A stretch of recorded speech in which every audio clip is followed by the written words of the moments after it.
America Meditating Radio Show, we collect wisdom, inspire each other, and empower hearts 24/7. Hi, I'm Sister Jenna. Join me and guest on Blog Talk Radio as we amplify stories that compel us to be more for ourselves and everyone else around us.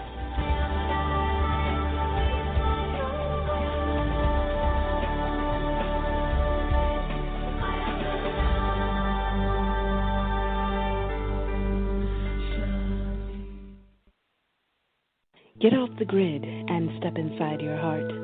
Sister Jenna guides you through a powerful, encouraging, and motivating meditation that allows you to let go and become aware of you, regain strength, power, and peace.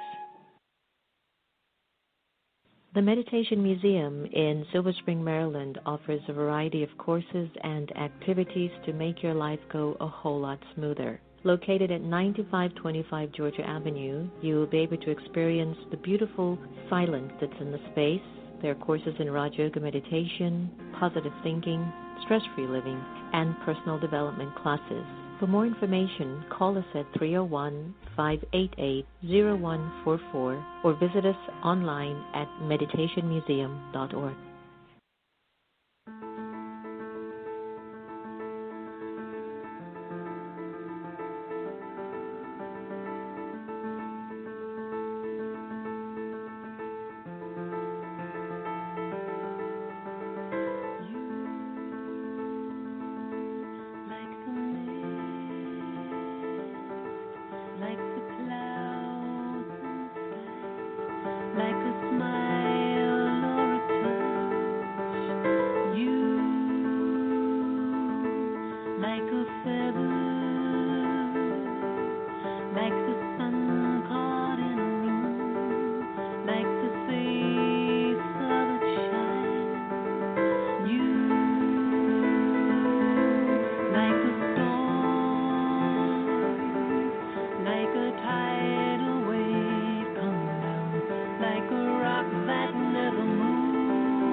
Hello, everyone, and welcome to America Meditating Radio. I'm your host, Sister Jenna, and guess where I am? I'm on the mountaintop, Peace Village, Learning and Retreat Center, because the whole world is just sensing that we are at a place in our lives where definitely something good is about to break through, or shall I say something better is about to break through. For example, on the air today, we're going to have the incredible Marianne Williamson, and we're going to be talking about her new book, The Tears to Triumph. Isn't that beautiful? So before I get Marianne on, I'm going to do what we do best here, is to take us into just a little bit of reflection, because you know that's just the way the conversations roll here. And so breathe deeply, take it easy, and let's let go all the things that we're attached to and experience who we really are.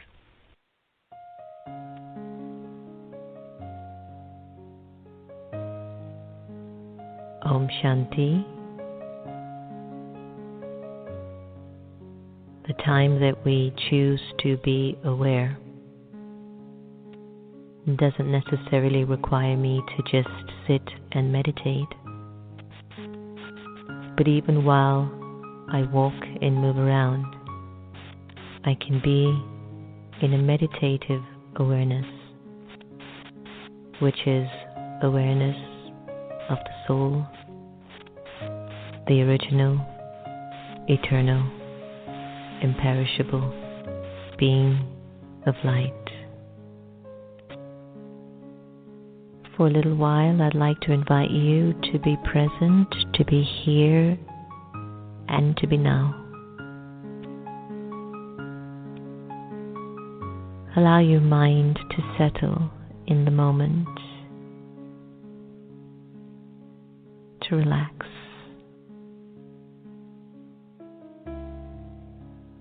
This meditation is about awareness. It's about becoming aware of your original and eternal self. It's about connecting to your truth.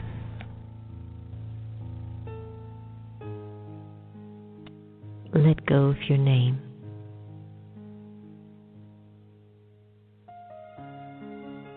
And observe yourself feeling nameless.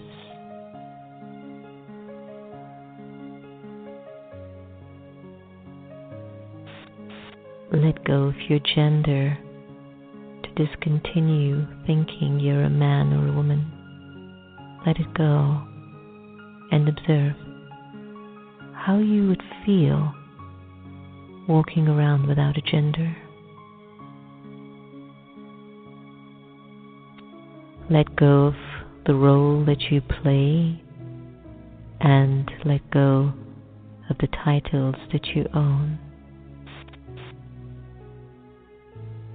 Observe how you're feeling as you are gradually letting go.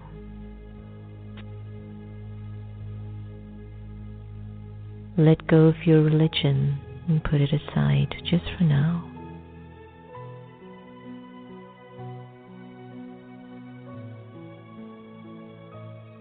And let go of your nationality and even the language that you're accustomed to.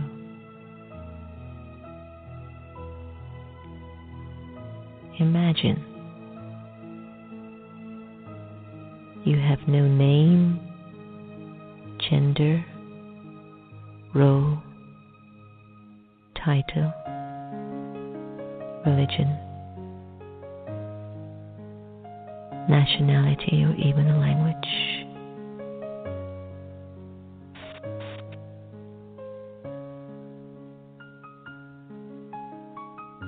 Ask yourself, how do you feel at this moment?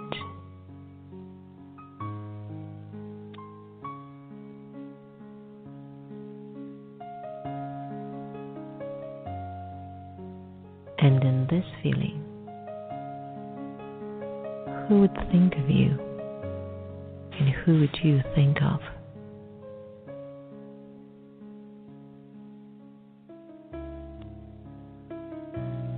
The Supreme Soul would think of you, and you, the liberated soul, would think of the Supreme. In this state of absolute freedom, I am truly who I am. A free, peaceful, pure, immortal, and eternal soul.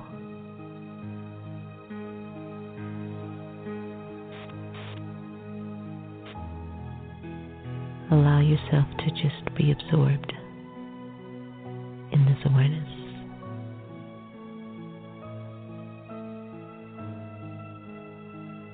At this time,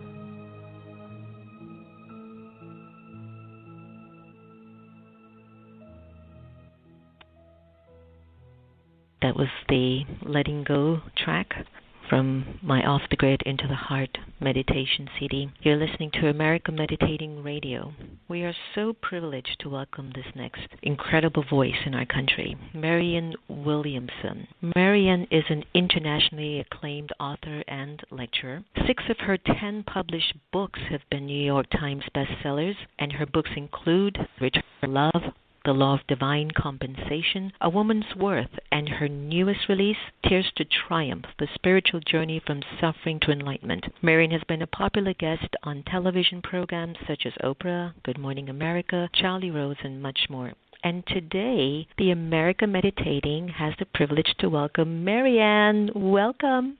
Oh, thank you so much. Thank you so much for having me. Oh, I'm so glad you found your time, because I know that you're out there changing consciousness. I know that. And I had this very intriguing sort of anticipation in just our dialoguing together. You've been on this incredible spiritual journey for quite a number of years, right? And you've seen a lot, you've said a lot, you've felt a lot, and you've done a lot. Where is Marianne Williamson today in her journey? Well, in my personal journey, I'm in a peaceful and a happy place.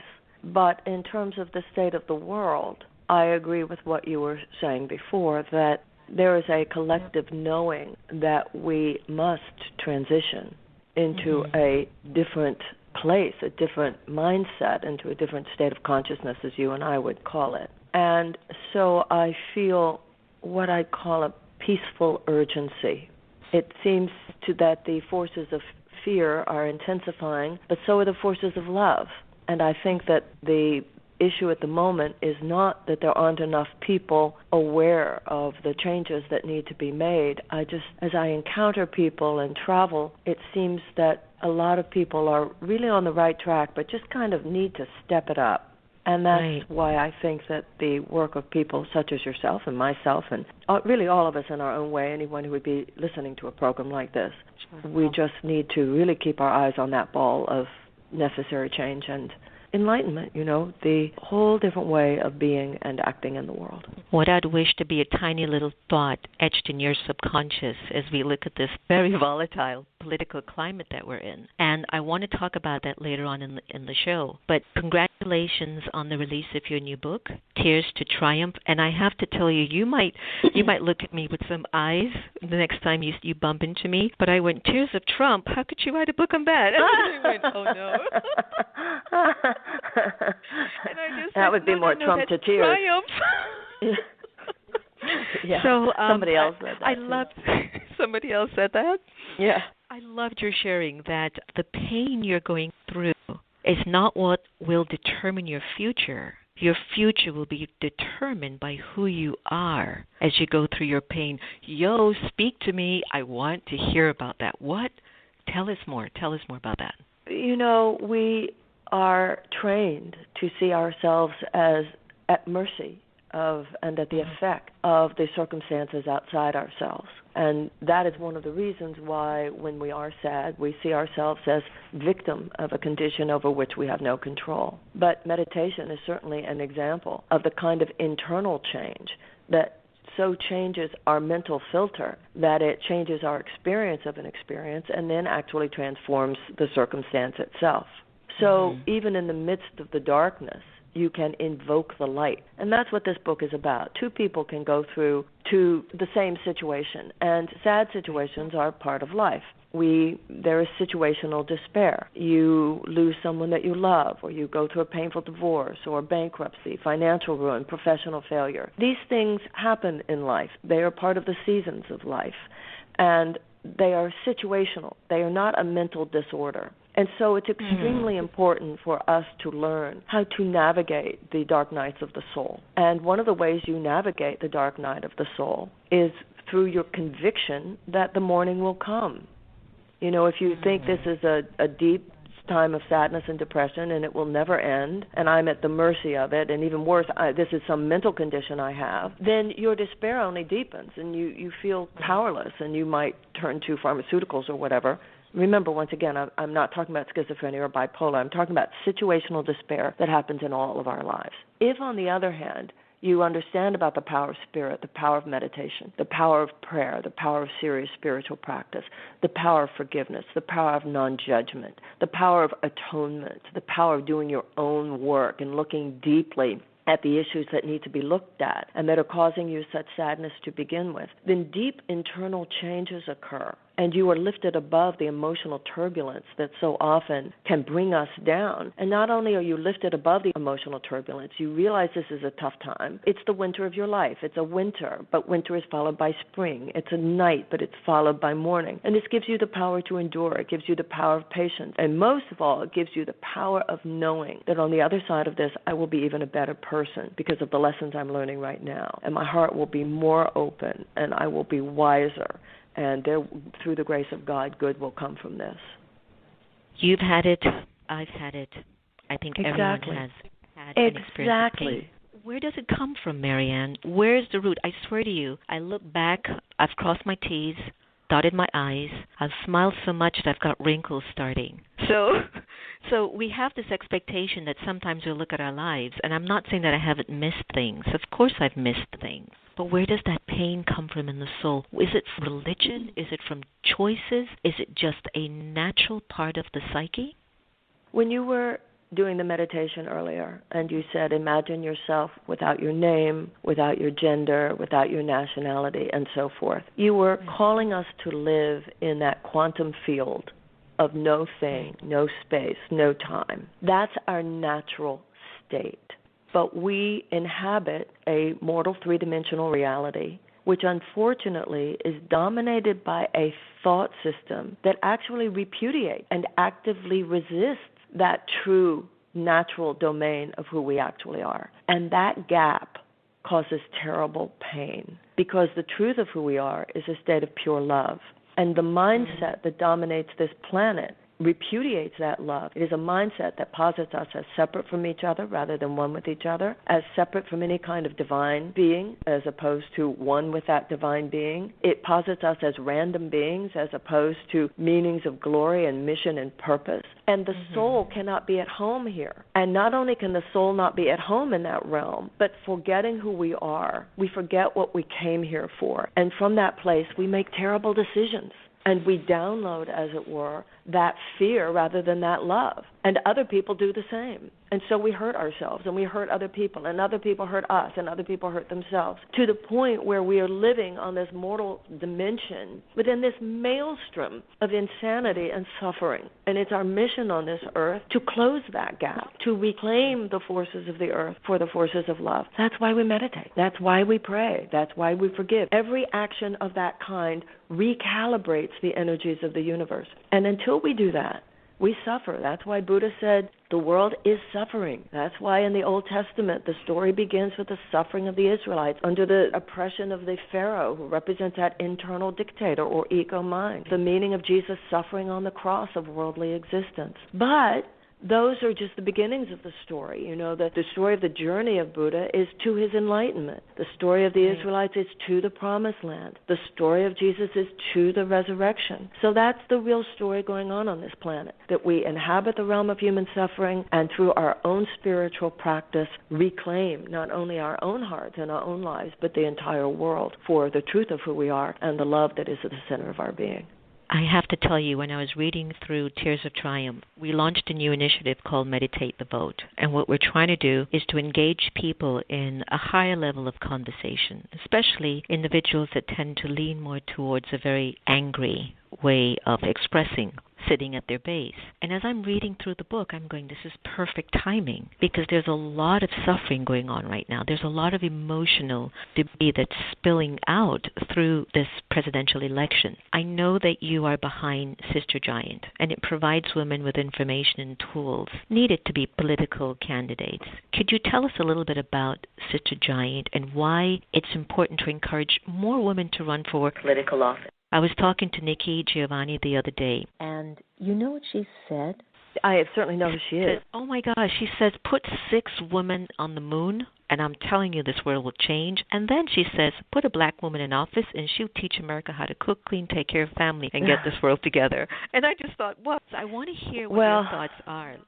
I tell you, we put a black man in the White House, and unfortunately that did not make the impact on our private prison system and police brutality and other kind of systemic economic injustice that has affected the African-American community. I think that the answer lies in exactly the place you were calling us to at the beginning, which is beyond race and beyond gender. Because no matter whether we're women or men, black or white, we can get lost and entrapped in a kind of mindset, however well-intended that we are, that keeps humanity from moving to that higher, most progressive place. Hillary Clinton is an example. She's a woman, but there are many women who are not supporting her.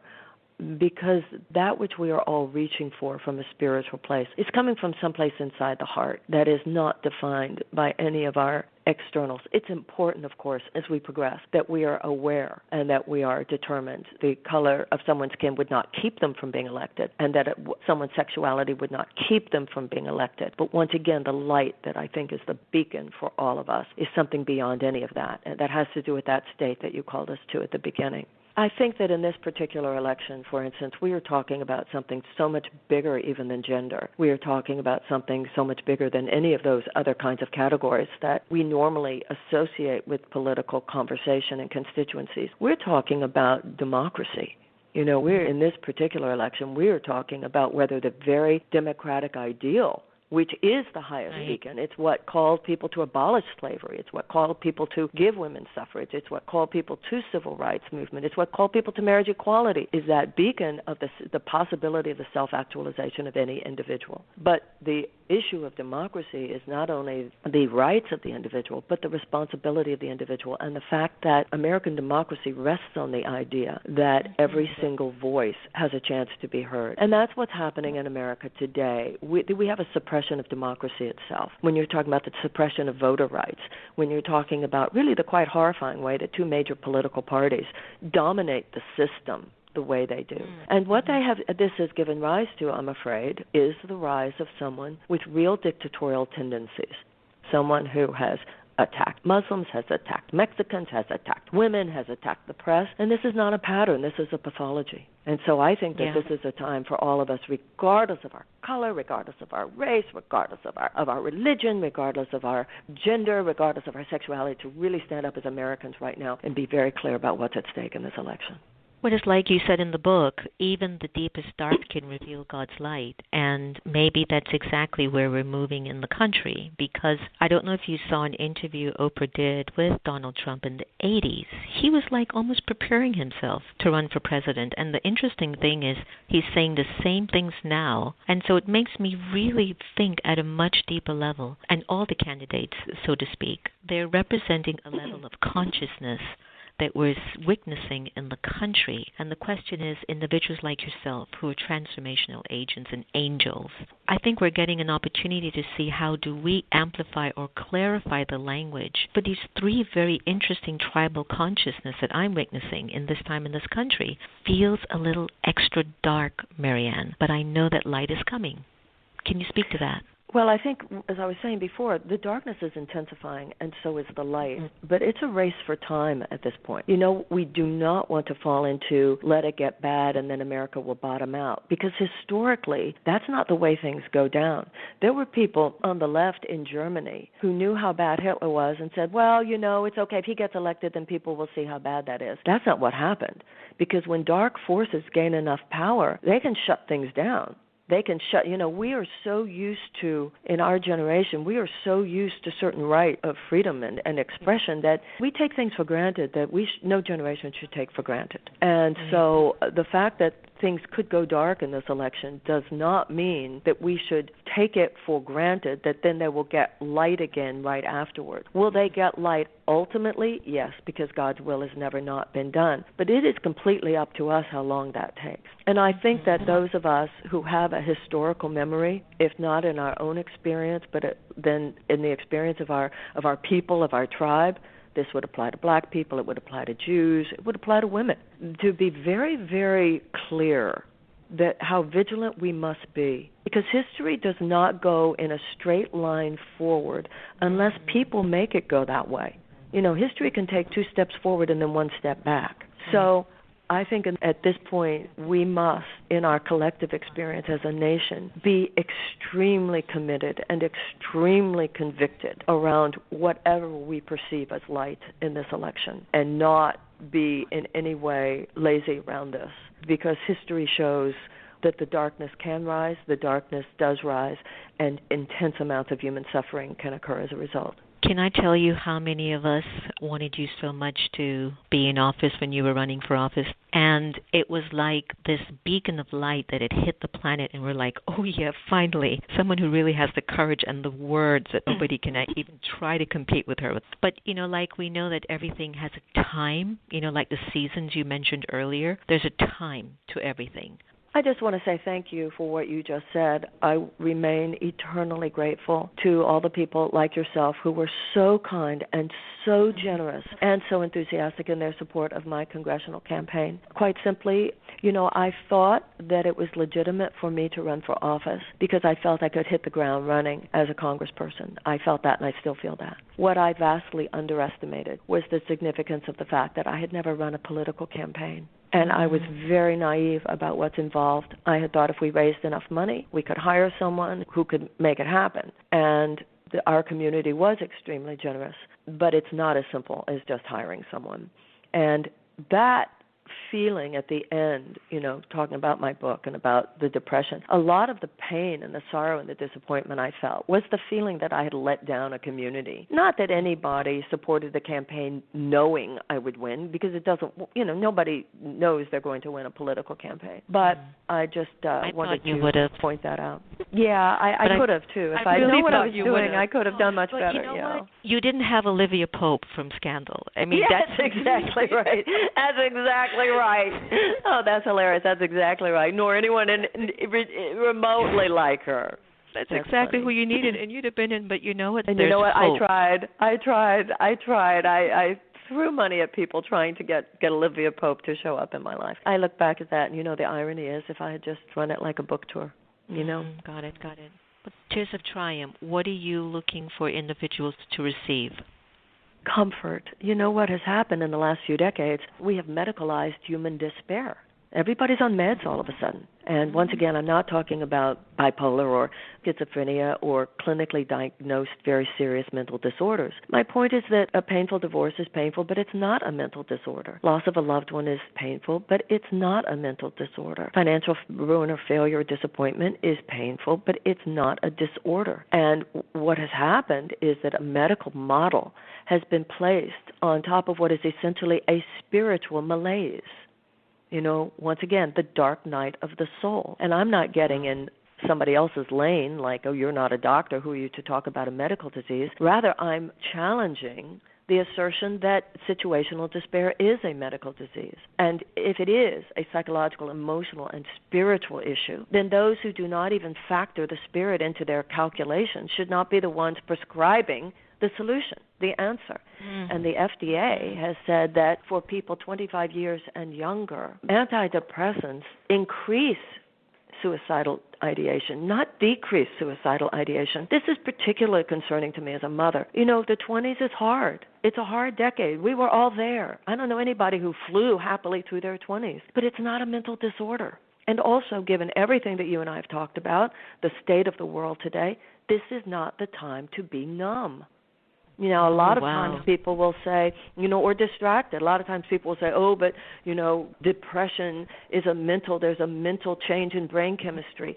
Well, first of all, I don't know anyone who's been diagnosed with antidepressants who first had their brain chemistry checked, number one.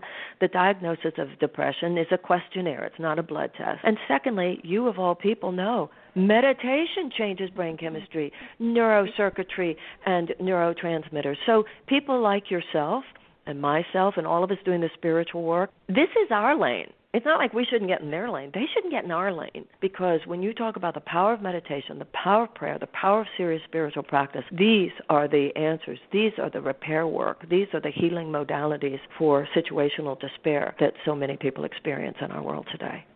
Love it. I'm really going to be sharing a lot about this book, because I went 3/4 way in and I just wanted to keep just sitting with it, because there are just so many things that you've said that are so deep.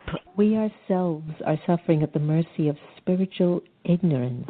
Slaves to our own egos, enduring physical disease or injury or any other deep trial. Spiritual light is the hand of God reaching down to lift us up. In everything you've always shared with us, you keep directing us.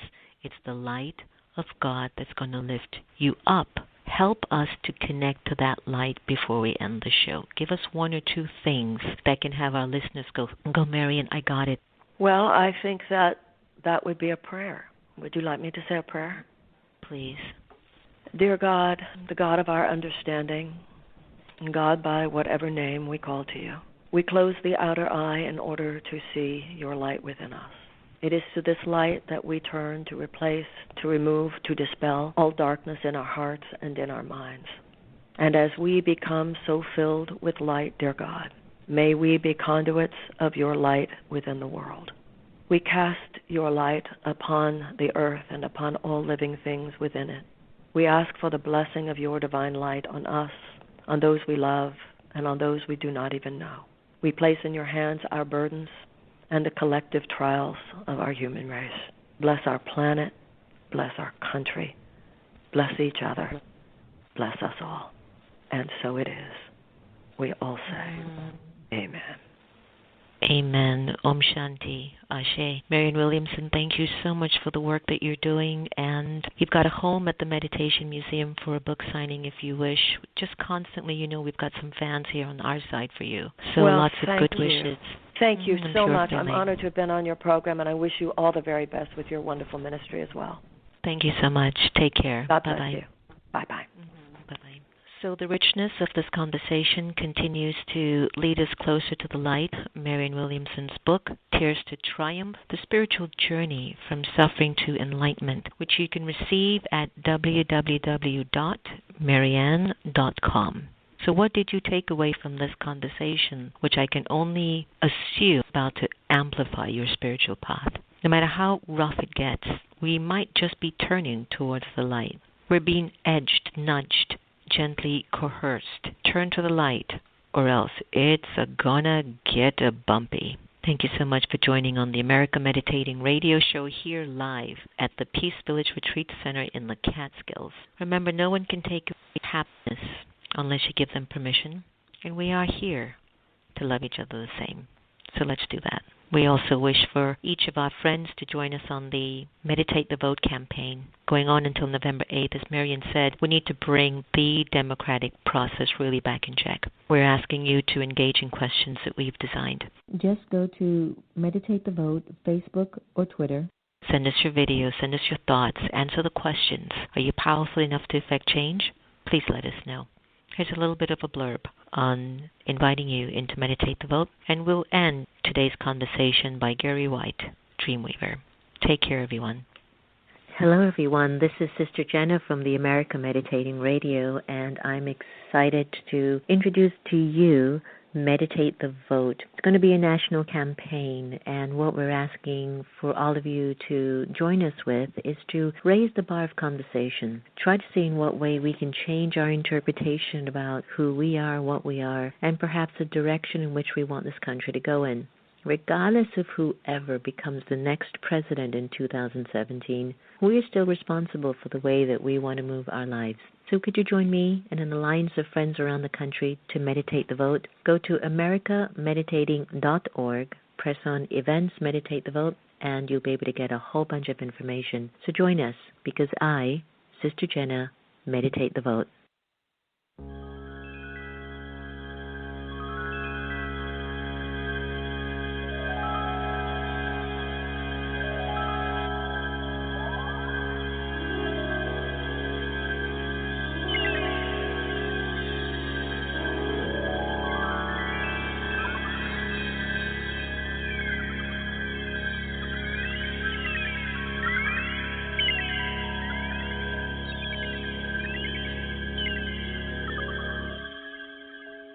Just close my eyes again. Climbed aboard the Dreamweaver train. Trying to take away my worries of today and leave tomorrow behind.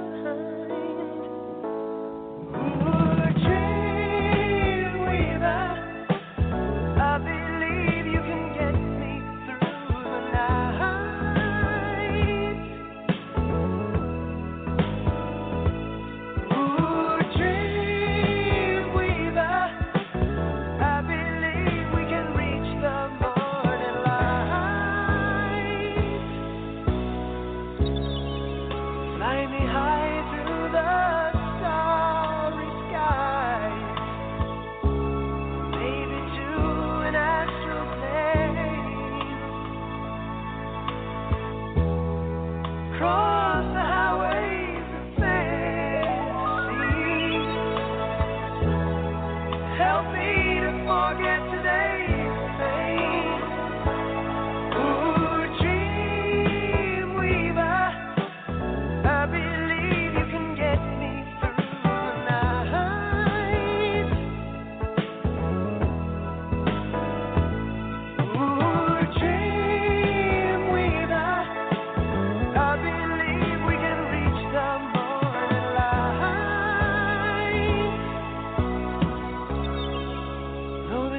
There still may be some time.